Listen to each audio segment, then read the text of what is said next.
Bismillahirrahmanirrahim. Assalamualaikum warahmatullahi wabarakatuh. Para jamaah al-Asran rahimakumullah. Kali ini saya masih ingin membahas ilmu fikih tentang peribadahan kita sehari-hari. Dan kali ini saya membawa referensi kitabnya, yaitu kitab Kasyifatus Saja ataupun Safinatun Najah, karangan Syekh Salim bin Sumer dan juga Syekh Nawawi Al-Bantani. Tetapi yang saya bahas bukan syarahnya, tetapi matannya ya, karangan Syekh Salim bin Sumer. Bismillahirrahmanirrahim. Bismillah walhamdulillah wassalatu wassalamu ala rasulillah. Kali ini pada halaman ke-58 ada faslun syurutul Fatihah.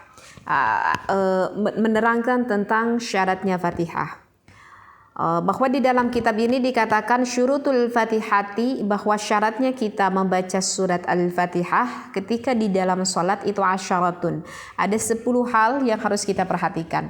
Dan mungkin kita sudah mengetahui ya, bahwa di dalam sholat itu terdapat ada rukun sholat, yang mana kalau ketika kita dalam sholat meninggalkan salah satu rukun sholat tersebut, maka secara otomatis nanti sholat kita itu tidak syah dan dianggap ya tidak syah, nggak jadi gitu, seperti itu. Nah, yang mana di dalam sholat itu pun rukunnya terbagi 3, ada rukun ucapan, ada rukun pekerjaan, dan juga ada rukun hati. Nah, ini membaca surat Al-Fatihah itu termasuk rukun ucapan. Nah, mungkin para jamaah juga sudah pada mengetahui ya kesemuanya itu. Tetapi apakah para jamaah sudah mengetahui ada berapakah syaratnya ketika kita membaca surat Al-Fatihah? Maka bagi yang belum paham, kali ini saya membawa kitabnya. Insya Allah yuk kita ngaji bareng-bareng. Di dalam kitab ini mengatakan bahwa asyaratun, terdapat ada 10 di dalam syarat membaca surat Al-Fatihah. At-tartibu, yang pertama itu harus tartib. Artinya tartib ya berarti harus bersusun, memulai dari basmalah sampai dengan ayat yang terakhir sampai waladhdallin, begitu ya. Sedangkan kalau membaca ta'awudz itu hukumnya sunnah. Nah, ayat yang pertama, kalau menurut mazhab Imam Asy-Syafi'i itu adalah diawali dengan lafaz Bismillahirrahmanirrahim. Seperti itu ya. Dan kalau misalkan kita mau mengkaji ilmu tajwid yang lebih dalam, bahkan pembacaan surat Al-Fatihah pun itu ada tata caranya. Seperti itu ya, ada tata caranya. Nah, ini yang disampaikan oleh Imam Kufiyin. Ya, dari 7 ayat itu menurut Imam Kufiyin bisa menjadi 4 ayat. Nah, akan saya ini kan ya 4 ayat tersebut jika ingin tahu. Bismillahirrahmanirrahim. Ini ayat pertama, kemudian kita berhenti mengeluarkan nafas, ini yang dinamakan waqaf. Dan ayat keduanya, Alhamdulillahi Rabbil Alamin Ar-Rahmanir-Rahim Maliki Yaumiddin. Berhenti lagi, kita mengeluarkan nafas. Yang ketiganya, Iyyaka na'budu wa iyyaka nasta'in. 3. Lalu yang keempatnya, Ihdinas siratal mustaqim siratal ladzina an'amta 'alaihim ghairil maghdubi 'alaihim waladdallin. Nah, ini yang disampaikan oleh Imam Kufiyin. Kemudian pendapat yang kedua yang disampaikan oleh Imam Basrah, dari 7 ayat itu bisa menjadi 3 ayat, yaitu seperti ini.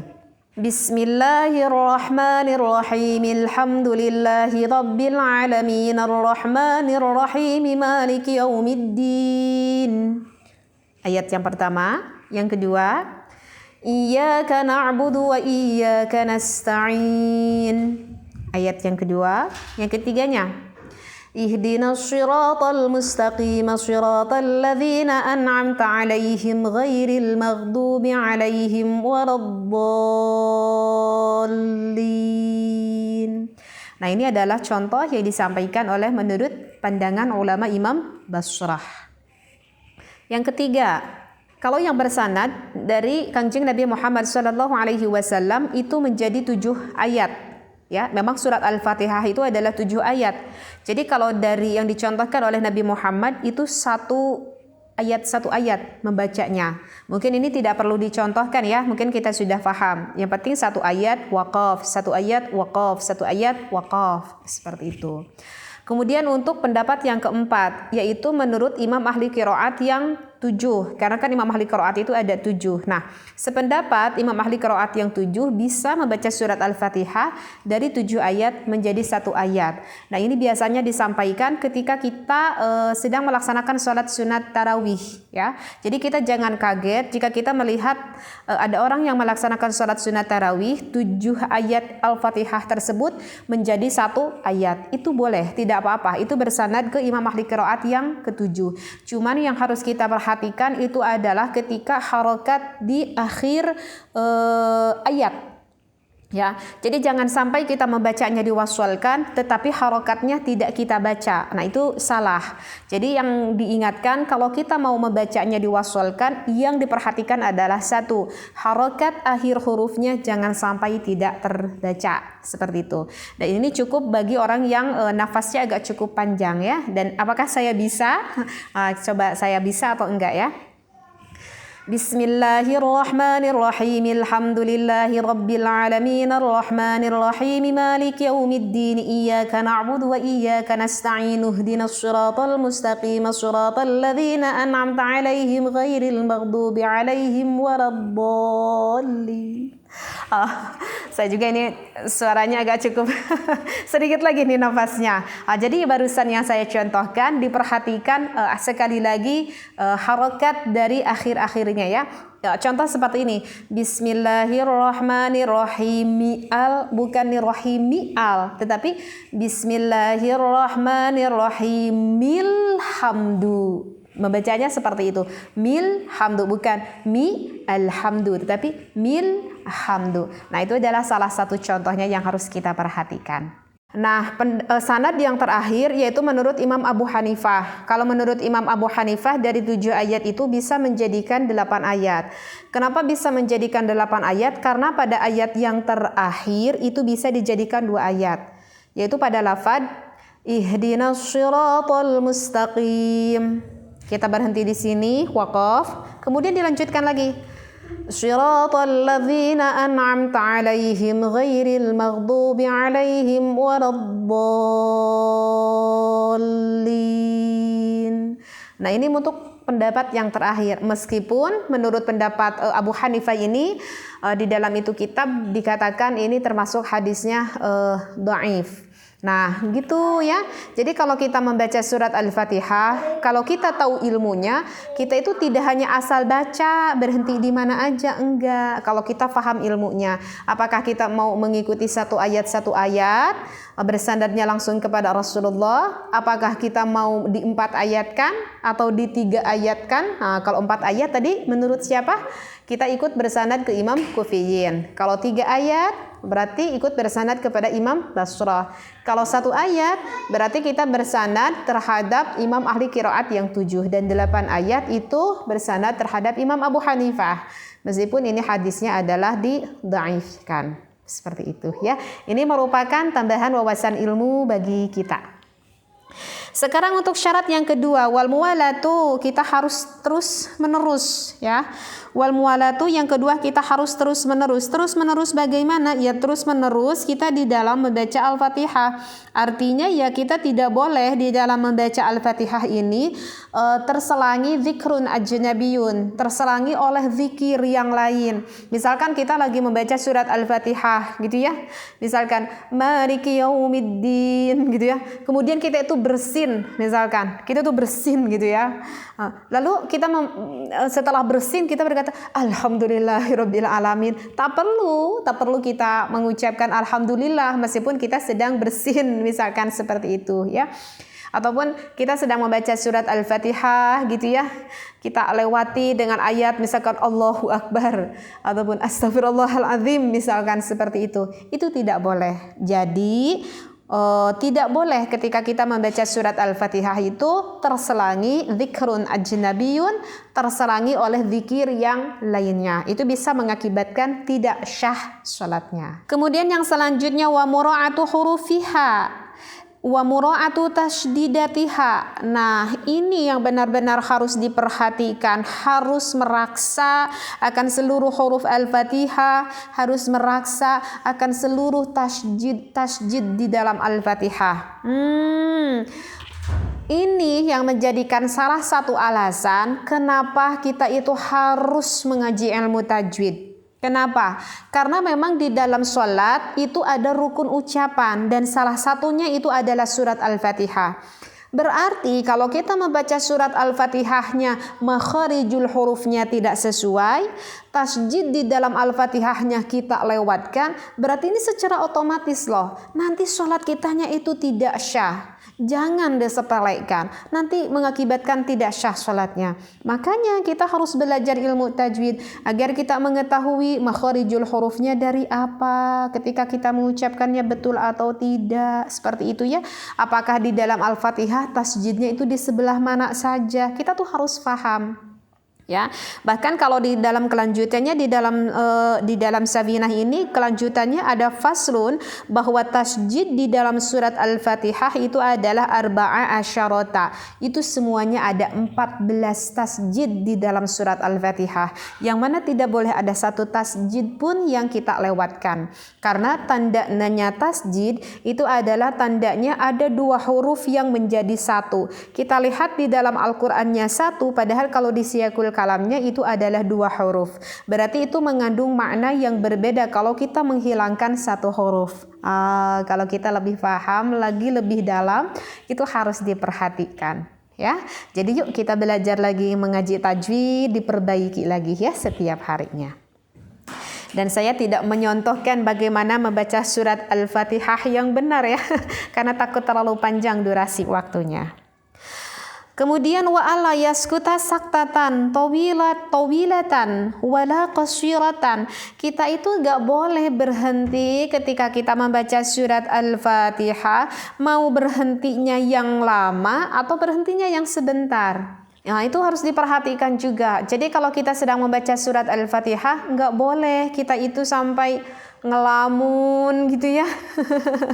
Tidak boleh dengan sengaja-ngaja kita itu berhenti. Barusan dikatakan dengan sengaja-ngaja berhentinya mau yang lama wala qasiratan, meskipun berhenti yang sebentar.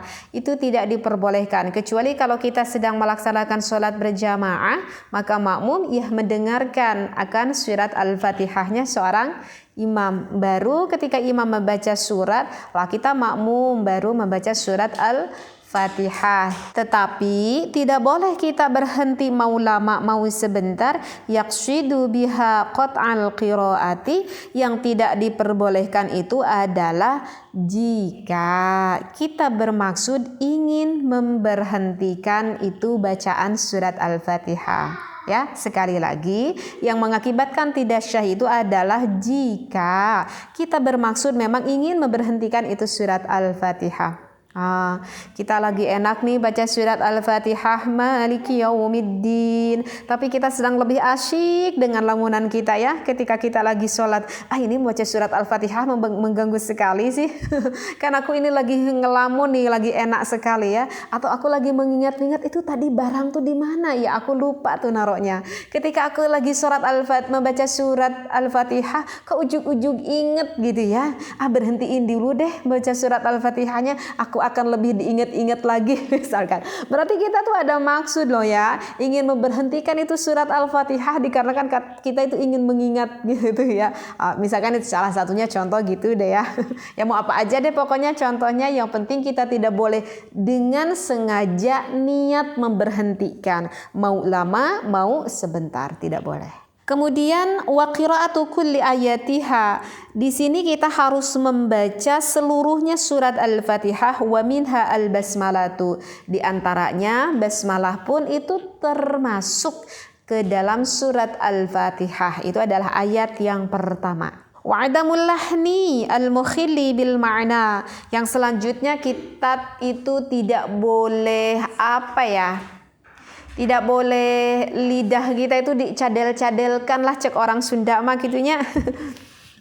Yang dicadel-cadelkan gitu si lidah nate, yang mana ketika kita mencadelkan itu huruf sehingga meruksak akan maknanya itu surat Al-Fatihah. Jadi tidak boleh karena kita ingin didengarnya lebih fasihat sama orang lain, ujung-ujungnya kalah salah dari makharijul hurufnya seperti itu.